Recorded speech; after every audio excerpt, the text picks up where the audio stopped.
बस करो, बहुत हो गया। ये लड़की इस घर में बहू बनकर आई है, नौकरानी नहीं।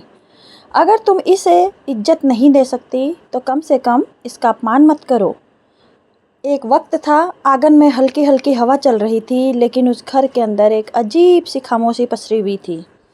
पूजा खिड़की के पास खड़ी थी, उसकी आंखें कहीं दूर शून्य में टिकी हुई थी। शादी को अभी सिर्फ 6 महीने ही हुए थे, लेकिन इन 6 महीनों में उसने जितना सहा था शायद किसी ने पूरी जिंदगी में भी ना सहा हो।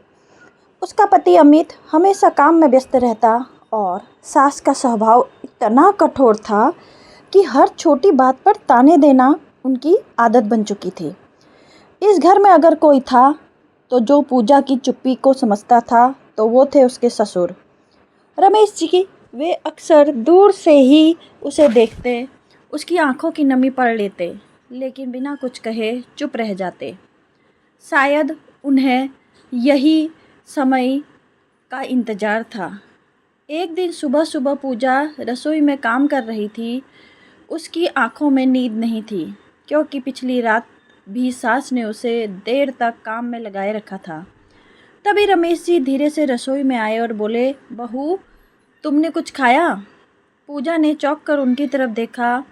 इस घर में किसी ने उससे कभी ये सवाल नहीं पूछा था। उसने हल्की सी मुस्कान के साथ कहा, नहीं पापा जी, अभी समय नहीं मिला है। रमेश जी ने बिना कुछ कहे प्लेट में खाना परोसा और उसके सामने रख दिया। पहले खुद का ख्याल रखो, तभी इस घर को संभाल पाओगी। उनके एक छोटे से बयान ने पूजा के दिल में एक अजीब सी गर्माहट भर दी। उसकी आंखें नम हो गई, लेकिन उसने सिर झुकाकर खाना शुरू कर दिया। दिन बीतते गए, लेकिन घर का माहौल नहीं बदला। सास का व्यवहार और कठोर होता गया। एक दिन तो उन्होंने हद ही कर दी। छोटी सी बात पर उन्होंने पूजा को सबके सामने अपमानित किया और कह दिया कि तुम जैसी बहू इस घर की इज्जत नहीं बढ़ा सकती। पूजा के लिए ये शब्द किसी तीर से कम नहीं थे। वो अपने कमरे में जाकर फूट फूट कर रोने लगी। उसी वक्त रमेश जी ने दरवाजे के पास खड़े सब सुन रहे थे। उनके चेहरे पर दर्द साफ दिखाई दे रहा था। उस दिन पहली बार उन्होंने अपनी पत्नी के खिलाफ आवाज़ उठाई। रमेश जी ने दृढ़ आवाज़ में कहा, बस करो, बहुत हो गया। ये लड़की इस घर में बहू बनकर आई है, नौकरानी नहीं। अगर तुम इसे इज्जत नहीं दे सकती तो कम से कम इसका अपमान मत करो। घर में सन्नाटा छा गया। सास भी पहली बार चुप हो गई। पूजा ने अपने आंसुओं के बीच पहली बार खुद को अकेला नहीं महसूस किया। उसे लगा जैसे इस अजनबी घर में कोई तो है जो उसके लिए खड़ा हो सकता है। उस दिन के बाद धीरे धीरे चीज़ें बदलने लगी। रमेश जी अब खुलकर पूजा का साथ देने लगे थे। वे उसे हर छोटी बात में समझाते, हिम्मत देते। बहू, ज़िंदगी आसान नहीं होती, लेकिन अगर साथ देने वाला कोई हो तो हर मुश्किल छोटी लगने लगती है। वे अक्सर कहते हैं। पूजा के अंदर भी आत्मविश्वास आने लगा। उसने अपने लिए खड़ा होना सीख लिया। सास का व्यवहार भी धीरे धीरे बदलने लगा, क्योंकि अब उन्हें एहसास हो गया था कि पूजा अकेली नहीं है। एक दिन पूजा की तबीयत अचानक खराब हो गई। घर में कोई नहीं था। अमित ऑफिस में था और सास मंदिर गई हुई थी। पूजा बेहोश होकर गिर पड़ी। रमेश जी जब घर लौटे तो उन्होंने उसे उस हालत में देखा। वे घबरा गए, लेकिन तुरंत संभल कर उसे अस्पताल ले गए। डॉक्टरों ने बताया कि पूजा कई दिनों से ठीक से खाना नहीं खा रही थी, इसलिए कमजोरी की वजह से बेहोश हो गई।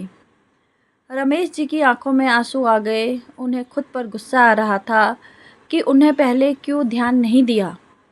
अस्पताल में बैठकर उन्होंने पूजा का हाथ थामा और धीरे से कहा, मुझे माफ़ कर दो बहू, मैं तुम्हारा दर्द पहले नहीं समझ पाया, लेकिन अब मैं तुम्हें कभी अकेला नहीं छोड़ूंगा।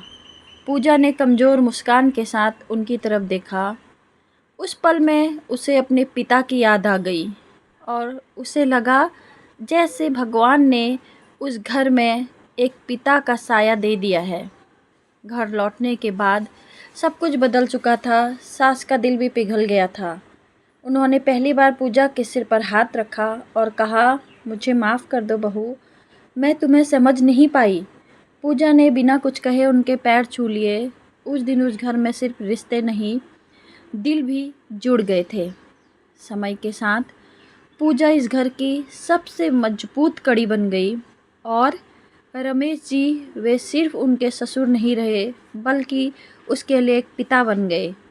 उन्होंने उसे सिखाया कि रिश्ते सिर्फ नाम से नहीं बल्कि समझ और सम्मान से बनते हैं।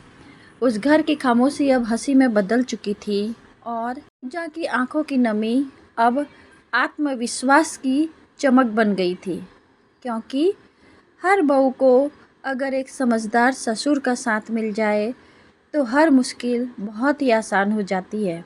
दोस्तों, अगर आपको मेरी कहानी अच्छी लगती है तो मेरे चैनल को सब्सक्राइब कीजिएगा और स्टोरी को लाइक शेयर ज़रूर कीजिएगा और अपना प्यार भरा सपोर्ट यूं ही देते रहिएगा।